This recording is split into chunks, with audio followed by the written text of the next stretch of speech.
Bonsoir à tous, ici Dorémy, experte en occultisme et astrologue professionnelle.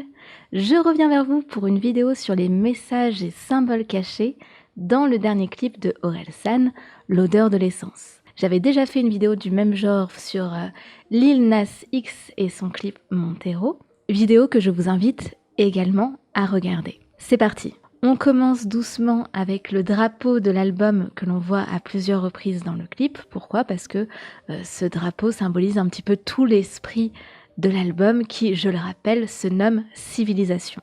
Orelsan a indiqué à propos de ce drapeau, c'est le drapeau imaginaire d'un monde post-apocalyptique, d'une micronation avec le bleu et le rouge de la France, qui sont aussi les couleurs de Caen, du vert pour la province et la nature, une étoile ninja pour le fun, pour se défendre et pour l'espoir, et enfin des carreaux blancs où, comme sur Photoshop, chacun peut ajouter sa partie. Donc voilà, je pensais que c'était important à souligner avant de vraiment rentrer dans le vif du sujet, car tout le clip tourne autour du duo ancienne civilisation et nouvelle ère qui commence. Deuxième référence, un remplacement. À un moment de la chanson, Orelsan dit « Regarde, la peur les persuader que des étrangers vont venir dans leur salon pour les remplacer ».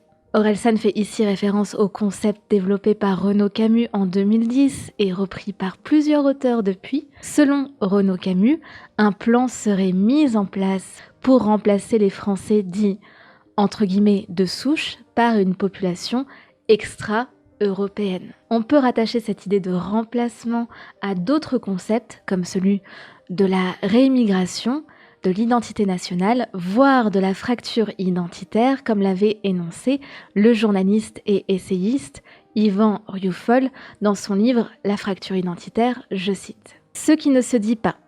Deux points. Une fracture identitaire ébranle le fragile équilibre de la nation, héritière d'une vieille histoire partagée. Nous sommes aujourd'hui à la croisée des chemins.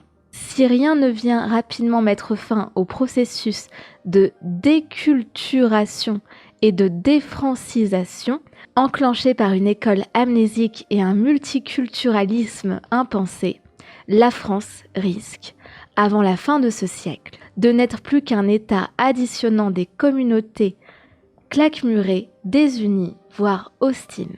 Le glacial hexagone a déjà remplacé la douce France dans le vocabulaire journalistique. Fin de citation. Troisième référence, troisième clin d'œil, symbole, message caché, tout ce que vous voulez. Dans le clip, ce serait Néron et l'incendie de Rome, puisque à un moment donné, Orelsan dit « Allumer l'incendie tout enflammé, l'odeur de l'essence ». D'où le titre de la chanson, L'odeur de l'essence. Alors je ne suis pas sûre parce que ce serait un peu subtil, mais je vous rappelle que le titre de l'album c'est Civilisation. Donc il y a un côté très historique et c'est vrai que quand on pense à une civilisation, un grand incendie, voilà, moi j'ai tout de suite pensé à Néron dans cet imaginaire de fin de civilisation, et on va revenir sur Néron juste après. Néron, qui je le rappelle, fut un empereur romain qui régna de 54 à 68 après Jésus-Christ, et qui fut accusé d'être responsable de l'incendie de Rome qui eut lieu en 64 après Jésus-Christ. Cependant, cette version de l'histoire reste très controversée. Selon un article de Futura Science sur le sujet, je cite, « Les sources chrétiennes tardives font de l'incendie de Rome un immense brasier qui dura 6 jours. Cependant, selon des sources contemporaines, le feu n'aurait pas eu un impact si important. Il est aussi possible que le feu ait été un simple accident. Ce n'était ni le premier ni le dernier incendie accidentel que la Rome antique ait connu dans son histoire. » Quatrième point, la bête de l'Apocalypse. Toujours dans la chanson, je cite « Les jeux sont faits, tous nos leaders ont échoué, ils seront détruits par la bête qu'ils ont créée. » Alors sans trop rentrer dans les détails car je pourrais faire toute une vidéo dessus, bête qui vient de la mer désigne l'antéchrist et que la bête qui vient de la terre est celle qui est aussi appelée le faux prophète. Spécialiste du christianisme primitif et du judaïsme à la Cornell University of New York, elle a partagé sa découverte à Morgan Freeman. Vous savez, Morgan Freeman, il a fait une série comme ça de documentaire sur la religion qui s'appelle The Story of God, qui est disponible sur Netflix, que je vous conseille au passage, c'est très intéressant. Et donc du coup, on la voit dans cette série documentaire, et elle a avancé que 666, le fameux nombre de la bête, c'était la valeur numérique en hébreu du nom de Néron. Et ça, je crois que ce n'est pas précisé dans la série, mais si vous voulez, ce qu'on appelle la valeur numérique en hébreu, c'est une référence à ce qu'on appelle la gématrie. Et la gématrie, c'est une branche de la Kabbale juive qui se fonde sur une interprétation arithmétique des mots de la Bible. Et vous trouvez parfois des sites comme ça en ligne qui sont des gématries calculators où vous allez marquer un mot et on va vous donner son équivalent en chiffres et inversement.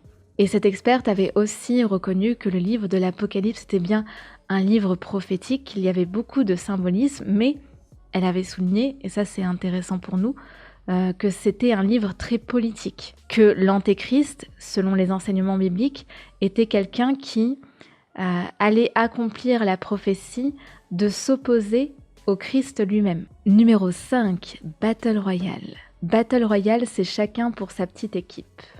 Donc toujours parole de la chanson L'odeur de l'essence. Alors sur ce point, je ne vais pas rester longtemps. Je pense que la plupart d'entre vous ont compris la référence, mais sait-on jamais, Battle Royale est l'ancêtre entre guillemets de la série Squid Games. C'est un roman japonais publié en 1999, puis adapté en film en 2001. Dans un futur proche, un empire asiatique indéterminé a mis en place le programme Battle Royale pour servir d'exemple à la population et tout particulièrement à sa frange la plus jeune. Et je pense que Orelsan y fait également référence un peu plus loin dans la chanson lorsqu'il dit « Aucune empathie, tout est hiérarchique, l'école t'apprend seulement l'individualisme, on t'apprend comment faire de l'argent, pas des amis. » 6. Les golems. À environ 2 minutes 39 du clip, donc là on va pas parler des paroles, on va parler du visuel du clip. Si vous observez derrière Orelsan, vous avez une animation, on dirait des formes humaines, mais faites en pierre qui s'écroulent. Et je pense que ce sont des golems. Et qu'est-ce qu'un golem ? Un golem, c'est une créature issue des légendes juives, c'est un être animé et de forme humanoïde. Il est souvent fait d'argile, mais il peut aussi être fait de bois ou de pierre, etc. Et même s'il ressemble à un être humain, forme humanoïde, ce n'est pas un humain, c'est un être inachevé. Le golem est incapable de parler, ou alors il peut parler, mais il n'est pas doué de raison, il n'a pas de volonté propre. C'est un pantin au service de son ou de ses maîtres. Selon certaines légendes, le premier golem fut créé par un rabbin en animant sa création grâce à une inscription, à l'inscription du mot vérité en hébreu, soit sur le front du golem, soit en glissant un parchemin avec le mot dessus dans la bouche du golem. Ça dépend des versions. Et à noter que la notion de golem ressemble beaucoup à celle d'homoncule ou homonculus, qui est une réplique d'un être humain créé par l'alchimie. Le golem est créé par la magie et plus particulièrement par un rabbin, alors que l'homonculus est créé par l'alchimie, par un alchimiste. 7. Bacchanal et absinthe. Dans la chanson L'odeur de l'essence, Orelsan dit ceci: l'alcool est toujours à la racine du mal. Et là, on pourrait partir vraiment dans tous les sens. Déjà, ça peut être un rapport personnel que le chanteur a avec l'alcool. Ça peut être le fait que dans certaines religions, l'alcool est considéré comme mauvais. On peut aller dans plein de directions. Mais je vais profiter de la perche qui m'est tendue pour glisser 2-3 références. Donc je ne dis pas qu'il pensait forcément à cela, mais voilà, c'est l'opportunité pour moi de vous parler de 2-3 choses. La première chose que j'aimerais évoquer, ce sont les bacchanales. Les bacchanales, rappelez-vous, je vous en avais déjà parlé dans ma vidéo sur le bossu de Notre-Dame. Les bacchanales, c'était des fêtes qui étaient dédiées à Bacchus, Dionysos dans la mythologie grecque, le dieu du vin. C'est pas que le dieu du vin, mais ici, ce qui nous intéresse, c'est que c'était le dieu du vin. Au départ, c'était des fêtes religieuses, mais les bacchanales se sont vite transformées en événements de débauche, en orgies où participaient hommes, femmes et enfants. Sinon, on peut parler également de l'absinthe. Voilà, on prend une autre direction dans un article intitulé «L'absinthe, l'alcool qui rend fou», que vous trouverez dans la description de cette vidéo. On nous explique qu'au XXe siècle, on avait ce qu'on appelait le péril vert, parce que l'absinthe rimait avec alcoolisme, que la toxicité de l'absinthe était due à ce qu'on appelle la thulione, c'était une molécule qui était présente dans la plante.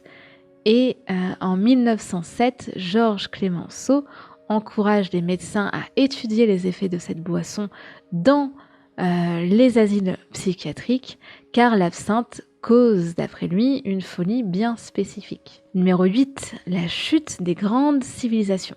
Je cite Orelsan, on va tomber comme les Mongols, comme les Égyptiens, comme les Romains, comme les Mayas, comme les Grecs. Et les causes possibles d'un déclin d'une civilisation, cela comprend plusieurs éléments.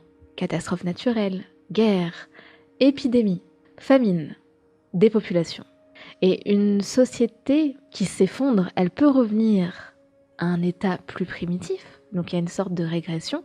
Elle peut être absorbée dans une société plus forte, c'est ce qui se passe quand on est envahi, ou alors une civilisation peut disparaître totalement, une société peut disparaître totalement. Et Jean-Baptiste de Monnet de la Mare, qui est un naturaliste français, écrivait déjà à ce sujet dans Système analytique des connaissances positives de l'homme, publié en 1820, je cite, « L'homme, par son égoïsme trop peu clairvoyant pour ses propres intérêts, par son penchant à jouir de tout ce qui est à sa disposition, en un mot, par son insouciance pour l'avenir et pour ses semblables, semble travailler à l'anéantissement de ses moyens de conservation et à la destruction même de sa propre espèce. En détruisant partout les grands végétaux qui protégeaient le sol pour des objets qui satisfont son avidité du moment, il amène rapidement à la stérilité du sol qu'il habite, donne lieu au tarissement des sources, en écarte les animaux qui y trouvaient leur subsistance et fait que de grandes parties du globe, autrefois très fertiles et très peuplées à tous égards, sont maintenant nues, stériles, inhabitables et désertes. » Fin de citation. Numéro 9, dernier point. La grande réinitialisation. À environ 3 minutes 20, Orelsan dit la chose suivante. Faut qu'on reboot, faut qu'on reset. La grande réinitialisation est un livre de Klaus Schwab et Thierry Malraux qui a fait beaucoup parler de lui depuis sa publication en 2020, donc c'est un livre récent. Et la grande réinitialisation, c'est le nom d'une proposition du Forum économique mondial de planification économique pour reconstruire l'économie de manière durable après la pandémie. Et Klaus Schwab avait ainsi expliqué que, selon lui, je cite, « La crise représente une grande opportunité pour réformer le système. » Et le journal Le Monde, décidément le Monde toujours là, pour défaire les rumeurs, a fait un article sur le livre pour répondre aux suspicions autour de ces déclarations. Donc je cite l'article du Monde. Les deux économistes militent pour un monde moins clivant, moins polluant, moins destructeur, plus inclusif, plus équitable et plus juste que celui dans lequel nous vivons à l'ère pré-pandémique. Il n'y est jamais question de sortir du régime démocratique, mais au contraire d'aller vers des sociétés plus équitables. Eh bien là aussi, je vous laisse seul juge. Avant de nous quitter, je vous rappelle qu'il y a la vidéo des messages cachés dans le clip Lil Nas X Montero. Il y a beaucoup plus de messages cachés dans ce clip. Et je vous rappelle que je ne suis pas sûre de faire une autre vidéo avant l'année prochaine, donc si vous appréciez mon contenu, je vous invite à aller sur la chaîne secondaire de podcast audio, Doremi Podcast, où on discute un peu de tout, de sujets de société, où il y a une ambiance un peu plus tranquille, un peu plus en petit comité, et c'est aussi une manière de me soutenir. Je vous dis à très bientôt. Ciao!